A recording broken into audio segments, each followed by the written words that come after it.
Hey guys, once again, welcome back to my YouTube channel Homeo Medico Academy. Once again, I'm back with another important question from drug proving for first year exam going students. And today's question is susceptibility, जो आपके examination में directly 10 marks में पूछा जाता है, जिसमें आपको ये कुछ 5-6 पॉइंट्स है जिन्हें एक्सप्लेन करना पड़ेगा. First is definition, second point is different aspects of susceptibility and उसके अंदर आपको गिवन 5 पॉइंट्स को एक्सप्लेन करना पड़ेगा. Susceptibility and life, susceptibility and health and disease, है ना, susceptibility with remedies, susceptibility and doses and susceptibility and constitution. इस एक एक पॉइंट को हम आगे इस वीडियो में कंटिन्यू समझेंगे, इसलिए लास्ट तक इस लेक्चर तक बन के साथ में बने रहे और इस क्वेश्चन को नोट डाउन करिए एंड 10 मार्क्स की तैयारी करिए. So let's get started. Susceptibility क्या होती है? डेफिनेशन आप सबसे पहले लिख के आएंगे. It is defined as the quality of a living organism to receive any stimuli and respond accordingly is known as susceptibility. मतलब हर एक इंसान के अंदर एक ऐसी क्वालिटी होती है या एक ऐसा पावर होता है जो किसी भी स्टिमुलाई को, एक्सटर्नल स्टिमुलाई को जब रिसीव करे, बाहर से कोई भी चीज़ अगर बॉडी के अंदर आए तो वो क्वालिटी, वो पावर उस स्टिमुलाई को वैसा ही रिस्पॉन्स दे जैसा कि वो स्टिमुलाई खुद है. जैसे को तैसा रिस्पॉन्स देने की जो एक क्वालिटी है हमारी बॉडी के अंदर, उस क्वालिटी को हम कहते हैं ससेप्टिबिलिटी. एक एग्जाम्पल समझते हैं ससेप्टिबिलिटी को लेके. फॉर एग्जाम्पल, हमने खाना खाया. जब हम खाना खाते हैं तो वो खाना जब अच्छा हो, हेल्दी हो, तो वो हमारी बॉडी के अंदर जाता है और हमारी बॉडी, हमारा इंटेस्टाइन, हमारा जीआईटी उस खाने को पचाता है, डाइजेस्ट करता है. ठीक है. अगर यही खाने में ज़रा सा भी कुछ पॉइज़न हो या कुछ पॉइजनस सब्सटेंस हो या ख़राब खाना हो, तो जब वो खाना हमारी बॉडी के अंदर जाएगा तो हमारी बॉडी क्या करेगी? वॉमिट आउट करेगी. हमें तुरंत वॉमिटिंग स्टार्ट हो जाएगी. हमें तुरंत सिम्टम दिखना स्टार्ट हो जाएंगे कि बॉडी के अंदर कुछ तो ऐसा सामान गया है जो बॉडी के लिए अच्छा नहीं है. तो ये रिस्पॉन्स कौन दे रहा है? अंदर से गलत सामान को बाहर निकाल रहा है. दैट इज वो रिस्पॉन्स देने वाली जो क्वालिटी है, जो पावर है, उस पावर का नाम है ससेप्टिबिलिटी. तो इस एग्जाम्पल से आप बहुत अच्छे से समझ गए होंगे कि ससेप्टिबिलिटी क्या है. एक क्वालिटी है जो एक लिविंग ऑर्गेनिज्म के अंदर होती ही है, जो किसी भी एक्सटर्नल स्टिमुलाई को उसके अकॉर्डिंग ही रिस्पॉन्स देती है. वो होती है ससेप्टिबिलिटी. नाउ अब हम समझते हैं डिफरेंट एस्पेक्ट्स ऑफ ससेप्टिबिलिटी. मतलब हमारे पूरी लाइफ टाइम ससेप्टिबिलिटी हमारी बॉडी के अंदर रहती है.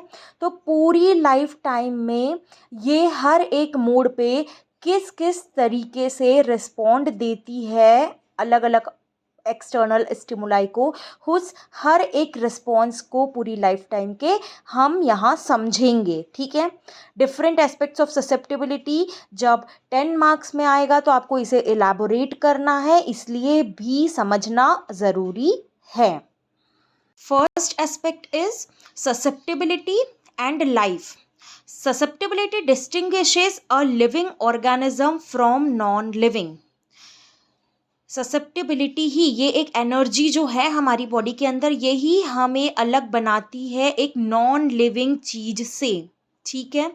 अगर ससेप्टिबिलिटी प्रेजेंट है तो हमारी बॉडी किसी भी स्टिमुलाई को रिस्पॉन्स देगी और तभी हम आज जिंदा है, लिविंग ऑर्गेनिज्म कहलाएंगे.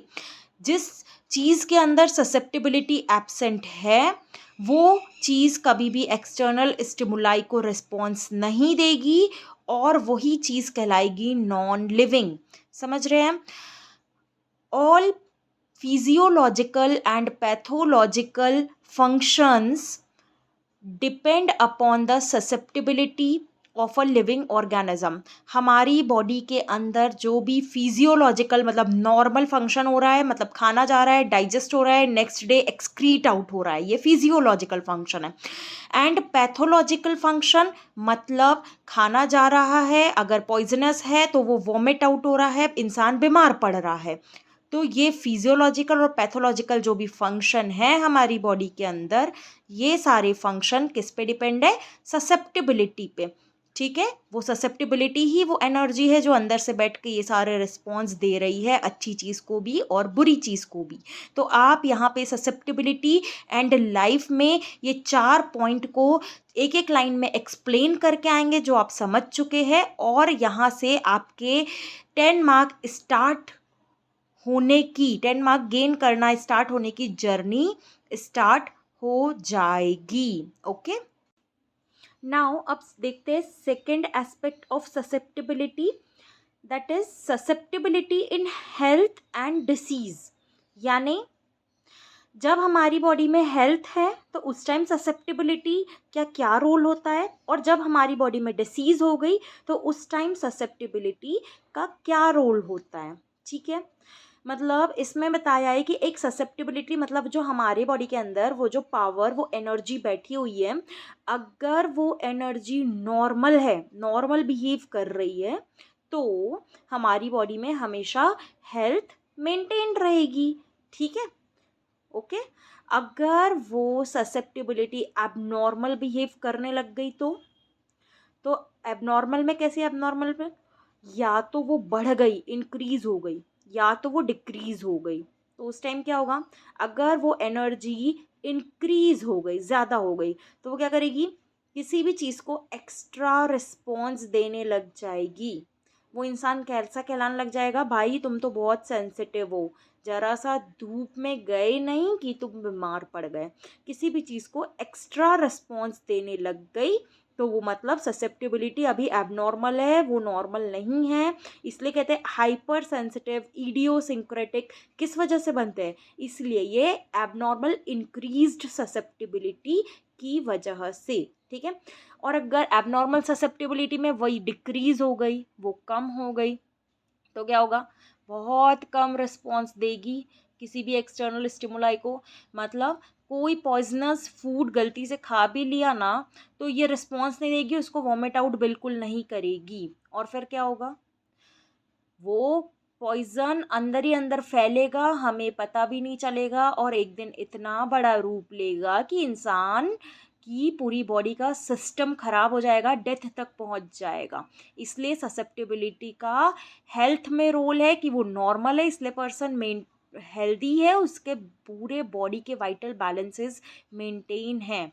अगर एबनॉर्मल है, ससेप्टिबिलिटी थोड़ी सी बढ़ गई है, इंक्रीज हो गई है, तो ज़्यादा रिस्पॉन्स देगा, इडियोसिंक्रेटिक पेशेंट बनेगा, हाइपर सेंसिटिव पेशेंट बनेगा।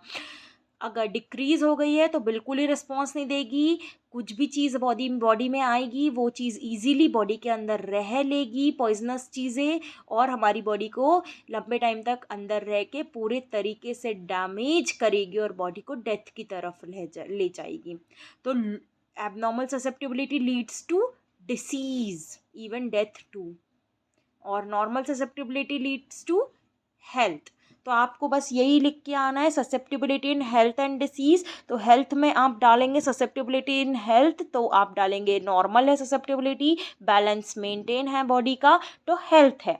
अगर एबनॉर्मल है ससेप्टिबिलिटी तो डिसीज़ हो गई बॉडी में। क्यों हुई? क्योंकि या तो ये बाहर की चीज़ों को ओवर रिस्पॉन्स दे रही है तो पेशेंट हाइपर सेंसिटिव बन गया, अगर बाहर की चीज़ों को कम रिस्पॉन्स दे रही है तो गलत चीज़ें बॉडी के अंदर आके वही रहने लग गई और बॉडी को पूरी तरीके से डैमेज करके और बहुत सीरियस डिसीज़ में पहुंचा के चली गई। तो इस चीज़ को आपको इस तरीके से 3-4 पॉइंट में एक्सप्लेन करके आना है। जो लिखा है आप ऐसे भी लिख के आ जाएंगे तो भी कोई प्रॉब्लम नहीं है, ईजिली आप मार्क गेन करेंगे। नाउ अब हम इस इमेज से इजीली समझ पाएंगे कि ससेप्टिबिलिटी के हमारी लाइफ में डिफरेंट एस्पेक्ट्स पे कहाँ कहाँ रोल है, और आपको कितने पॉइंट्स लिख के आना है डिफरेंट एस्पेक्ट्स में 10 मार्क्स को गेन करने के लिए। हमने फिलहाल पिछले 2 एस्पेक्ट देखे, susceptibility in life and second aspect देखे susceptibility in health. Third aspect अब हम देखते हैं।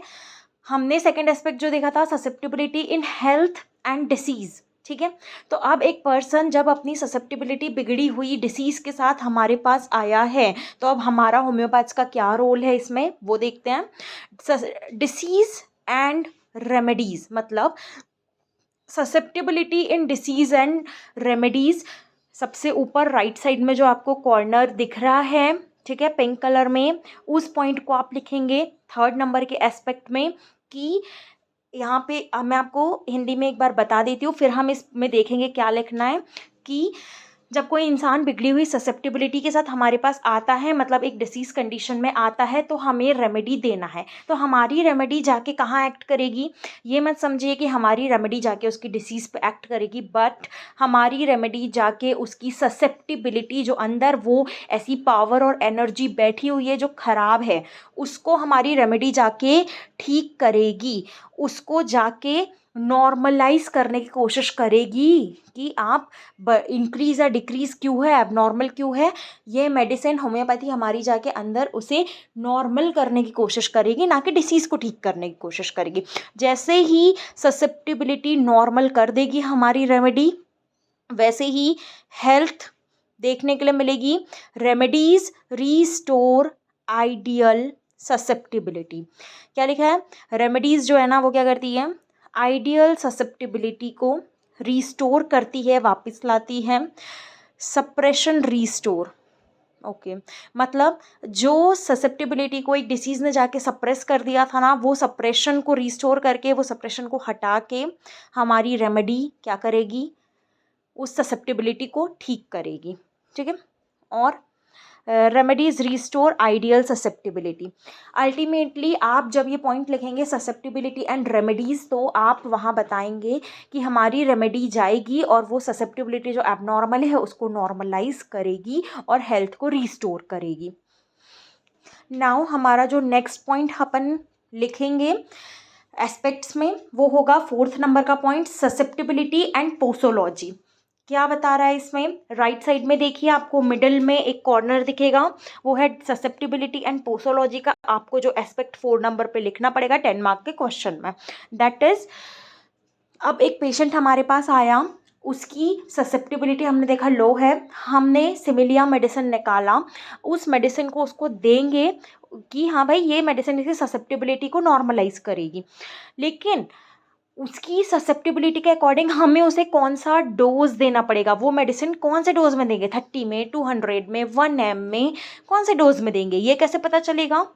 तो ये बात बताया है इस पॉइंट में कि ससेप्टिबिलिटी एंड पोसोलॉजी, ठीक है, डोज पोटेंसी, कि जो भी डोज हम मेडिसिन का सिलेक्ट करेंगे वो डिपेंड करेगा उस इंडिविजुअल पेशेंट, उस इंडिविजुअल पर्सन की ससेप्टिबिलिटी पे। कैसे, देखो यहाँ लिखा है एक फॉर्मूला जो आप लिख के आएंगे, अट्रैक्टिव होगा ये एग्जाम में। Dose is inversely proportional to susceptibility, यानी एक जो डोज होगा उस मेडिसिन का वो इन्वर्सली प्रोपोर्शनल, मतलब ये इन्वर्सली प्रोपोर्शनल का मतलब होगा जो 1 ऊपर लिखा है वो इंडिकेट कर रहा है इंडिविजुअल को, एक इंसान, हर एक इंसान अलग डोज अपॉन ससेप्टिबिलिटी, हर एक इंसान की जो भी ससेप्टिबिलिटी होगी उस पर उसके डोज डिपेंड होंगे। मतलब 2 लोग अगर आए हैं, अलग अलग ससेप्टिबिलिटी, किसी की कम है किसी की ज़्यादा है, तो कम वाले को डोज अलग जाएगा, ज़्यादा वाले को डोज अलग जाएगा। देखते हैं, वो इंसान है जो हाई ससेप्टिबिलिटी के साथ आया है, मतलब उसकी बॉडी बहुत जल्दी रिएक्ट कर दे रही है किसी भी एक्सटर्नल स्टिमुलाई को, ठीक है। तो क्या होगा, वो ससेप्टिबिलिटी के लिए हमें लो डोज देना पड़ेगा। क्यों देना पड़ेगा, क्योंकि बाहर से जो मेडिसिन हम अंदर डाल रहे हैं वो मेडिसिन भी एक तरीके से उस ससेप्टिबिलिटी के लिए एक्सटर्नल स्टिमुलाई ही है। तो जब हम छोटा सा भी डोज देंगे मेडिसिन का लो, तो भी उसकी ससेप्टिबिलिटी तुरंत रिएक्ट करेगी, क्योंकि उसकी ससेप्टिबिलिटी तो ऑलरेडी हाई है, बढ़ी हुई है, एबनॉर्मेलिटी में बढ़ी हुई है। लेकिन जो लो ससेप्टिबिलिटी है वाला पर्सन है, पेशेंट है, उसको हमें हाई डोज देना पड़ेगा। नाउ एक लास्ट एस्पेक्ट देखेंगे हम, ससेप्टिबिलिटी एंड कॉन्स्टिट्यूशन। ये हमारा लास्ट एस्पेक्ट है, बिकॉज 4 एस्पेक्ट हो चुके हैं, तो 5th एक लास्ट एस्पेक्ट देख के लिख के आप आंसर को ख़त्म करेंगे कि ससेप्टिबिलिटी एंड कॉन्स्टिट्यूशन क्या होता है। किसी भी इंसान का कॉन्स्टिट्यूशन क्या होता है, सबसे पहले जो एक पर्सन की पूरी इंडिविजुअल पर्सनालिटी होती है, माइंड से लेके बॉडी से लेके सब कुछ, उसकी हैबिट से लेके सब कुछ कॉन्स्टिट्यूशन होता है। कॉन्स्टिट्यूशन आता कहाँ से है, उसके हेरिडिटरी फैक्टर से आता है, मतलब उसके मम्मी पापा से उस इंसान के अंदर जो भी हैबिट आई है, जो भी पर्सनालिटी आई है, जो भी जीन्स आए हैं, वो सब कुछ उसका कॉन्स्टिट्यूशन होगा। तो बहुत हद तक ससेप्टिबिलिटी एक पर्सन के कॉन्स्टिट्यूशन पे भी डिपेंड करेगी, यानी जो जीन, जो हाइपर सेंसिटिविटी, जो ससेप्टिबिलिटी वो अपने मम्मी पापा से लेके आया है, उसकी खानदानी ससेप्टिबिलिटी जो वो लेके आया है, वो ससेप्टिबिलिटी भी बहुत मैटर करती है कि उस इंसान की ससेप्टिबिलिटी नॉर्मल रहेगी या एबनॉर्मल रहेगी लाइफ टाइम। तो आप लास्ट पॉइंट लिखेंगे, susceptibility and constitution, it is depend upon the hereditary factor of an individual, है ना। नॉर्मल और abnormal susceptibility is came from hereditary factor in an individual. आप ऐसा लिख के इस आंसर को ख़त्म कर सकते हैं। एट लास्ट हम जल्दी से समराइज़ कर लेते हैं कि क्वेश्चन आएगा तो आप क्या क्या लिख के आएंगे। सबसे पहले आप डेफिनेशन ऑफ ससेप्टिबिलिटी लिखेंगे, देन सेकंड पॉइंट से आप डिफरेंट एस्पेक्ट्स ऑफ ससेप्टिबिलिटी डालेंगे, और फिर आप उसके अंदर 5 पॉइंट्स को एक्सप्लेन करके आएंगे कि डिफरेंट एस्पेक्ट्स क्या है ससेप्टिबिलिटी के। First, susceptibility and life, second, susceptibility and health and disease, susceptibility and remedies and cure, fourth, susceptibility and doses, posology, and fifth, susceptibility and constitution. ये सारे पॉइंट्स मैं आपको बहुत अच्छे से समझा चुकी हूँ। आप लोग ये पॉइंट्स को 3-3, 4-4 लाइन में एक्सप्लेन करके आएंगे, और इस तरीके से आप जब स्टार्टिंग में समरी लिख देंगे अपने आंसर की, इसी तरीके से पॉइंट डाल के, और फिर एक एक पॉइंट को आप एक्सप्लेन करेंगे, तो आपका आंसर बहुत अट्रैक्टिव बन जाएगा। इसी के साथ हम इस टॉपिक को यहीं ख़त्म करते हैं। अब मिलते हैं अनादर नेक्स्ट टॉपिक में, ड्रग प्रूविंग के अनादर इंपॉर्टेंट क्वेश्चन के साथ। तब तक आप इस क्वेश्चन को प्रिपेयर करिए। अगर चैनल पसंद आया हो तो प्लीज़ लाइक करिए, सब्सक्राइब करिए, शेयर करिए अपने फ्रेंड्स के साथ। Bye bye.